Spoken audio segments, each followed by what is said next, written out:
So you've probably heard this a million times, right? Someone dismisses an economic theory because its assumptions are just totally unrealistic. It's a really common critique. But what if I told you that those supposedly wrong assumptions are actually kind of the secret to how science works?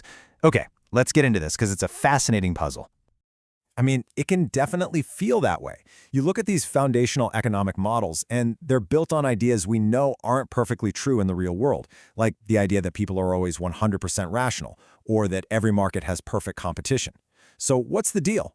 Are economists just off in their own little world, making things up, or is there a deeper method to the madness here? Well, this gets right to the heart of the problem for any scientist, but especially for economists. The world is just messy. It's infinitely complex. So if you want to explain any little piece of it, you have to simplify things. You have to abstract away from all that noise. The real question, the big dilemma, is how much simplification is too much?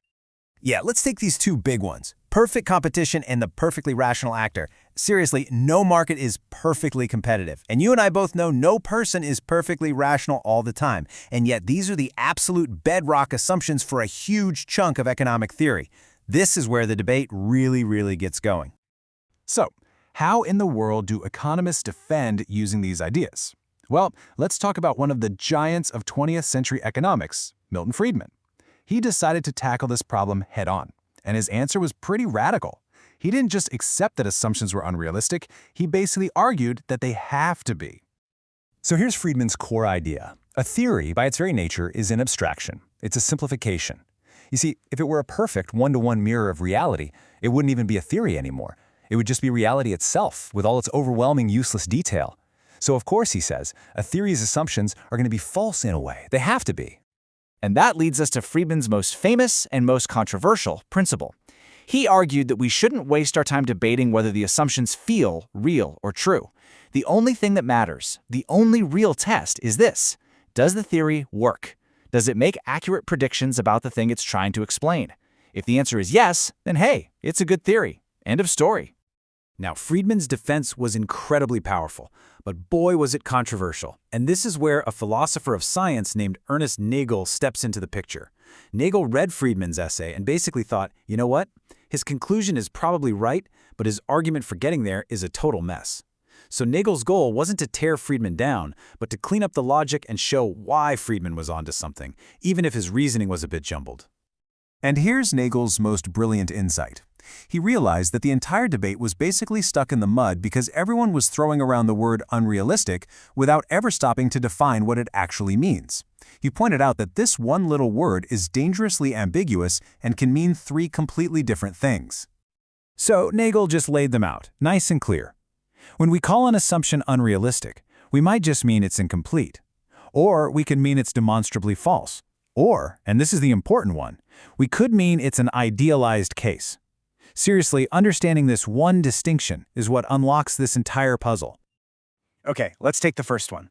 A statement can be unrealistic just because it doesn't describe every single detail of a thing.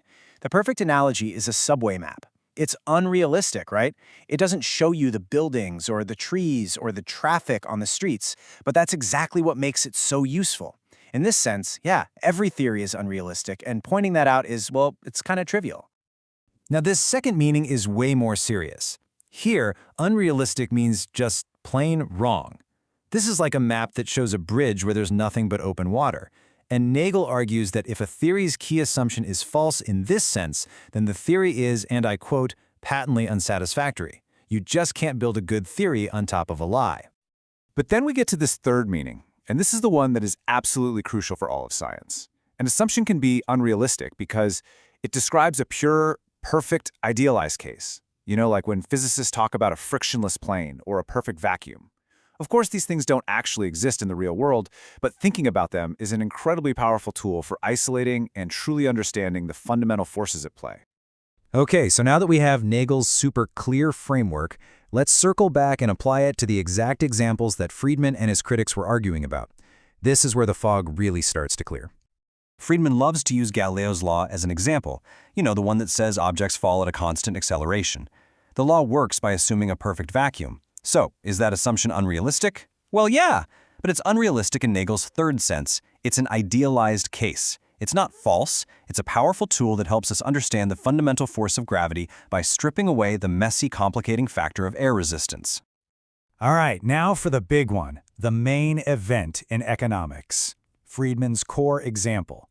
It's the hypothesis that businesses behave as if they are rationally trying to maximize their profits.